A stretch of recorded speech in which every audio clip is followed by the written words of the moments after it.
Hello guys, good afternoon. Another good sunny Sunday with my family. At ito kakaibang ating vlog ngayon kasi medyo malungkot. At kami pupunta doon sa Vancouver to pay respect and sympathize sa Lapu-Lapu tragedy happened last April 26. Nakausap po natin ang dati nating kasama rito sa Unang Hirit at ngayon correspondent ay news anchor ng Omni News sa Canada na si Rhea Santos. Rhea, magandang umaga. Hi Igan, magandang hapon naman dito mula sa suspect, no? So hindi nila nire-release yung pangalan. Alam natin na nasa kustodiya siya ng pulis.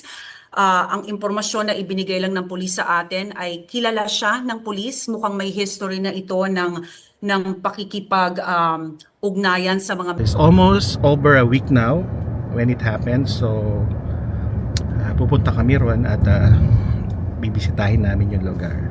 So parang first time lang nangyari to sa Vancouver Filipino community na grabe yung tragedy. It's news all over the world and yeah, it's a sad day for Filipino-Canadian here in British Columbia at sa lahat ng Filipino-Canadian sa buong Canada. So ngayon medyo malungkot pero ngayon we're still resilient at pupuntahan namin yung area kung saan ginanap kung saan nangyari yun. And yeah, see you later.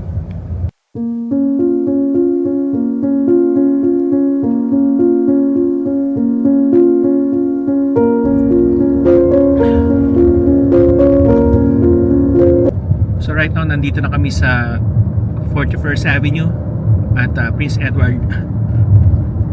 And ito na kami sa location ng Lapu-Lapu Festival kung saan ginanap.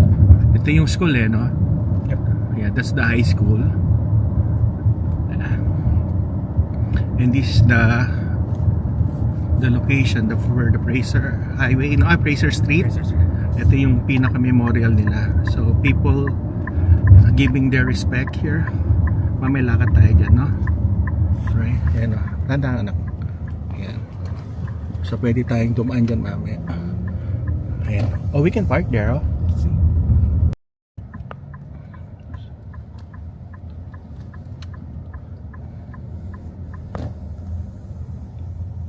Ayan. So nandito na kami sa Fraser kung saan ginanap yung Lapu-Lapu. So ito yung kung saan nangyari yung pananagasa ng perpetrator. So nandito yung mga food truck nun kung saan rumagasa yung Audi na SUV dito sa lugar na to. Ayan o. So mostly I think around 11 yung casualty.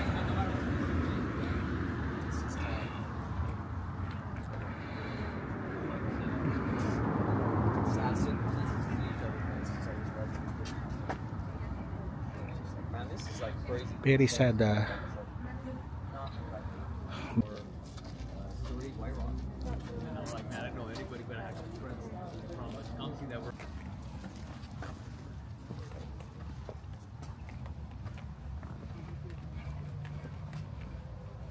So naging na siya, memorial na siya, site dito.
So ito yung pinaka grabe na nangyari dito sa Vancouver. Itong tragedy na to. At lalo na sa Filipino community, Filipino-Canadian community rito sa Vancouver. So sa 25 years namin dito sa Vancouver, hindi naman nangyari to na first time talaga. Kaya nakakalungkot. At napakasuli yung mga area ngayon. Ito guys.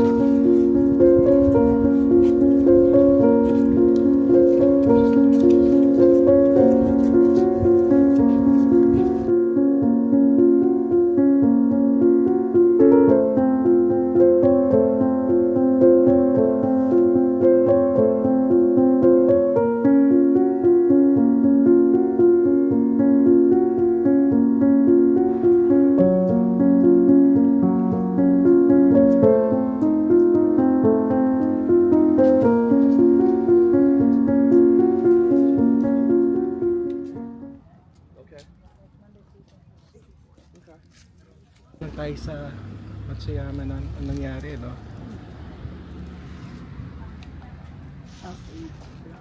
Past 8, oh. By the time that nag-close sila.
So ngayon may kasalukuyan nagkakaroon ng parang misa rito.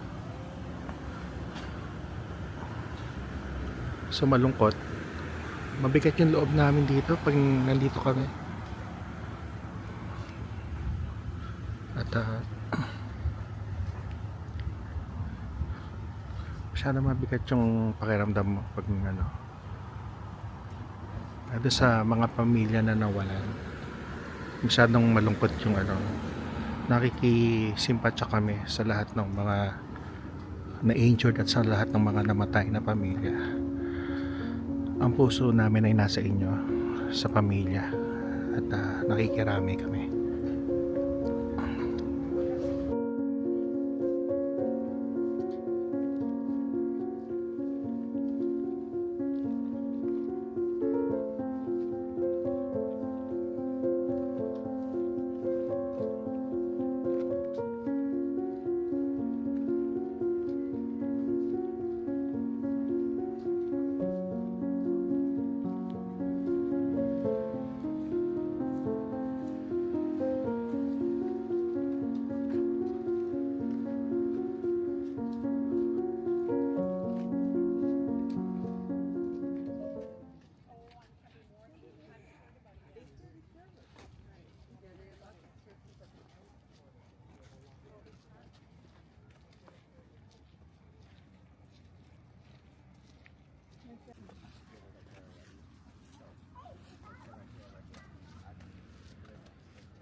Hirap sa Minga. Yeah, very heavy here.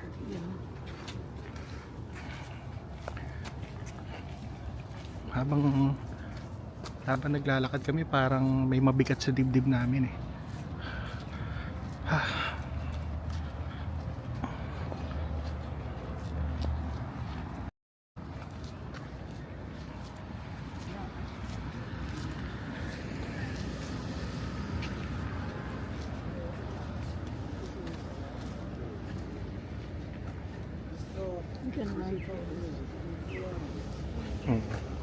Ito.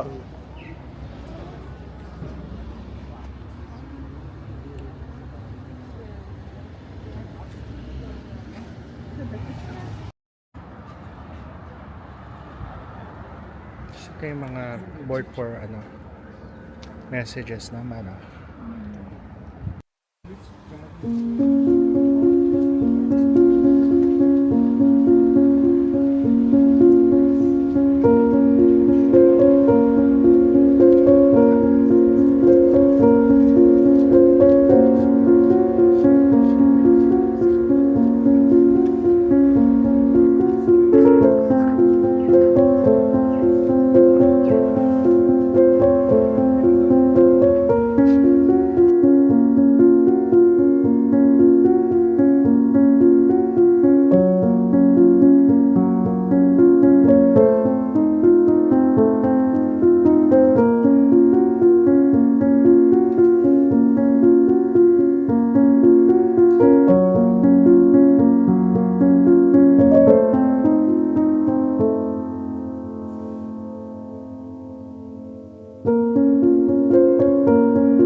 Git ng loob namin habang naglalakad kami ron.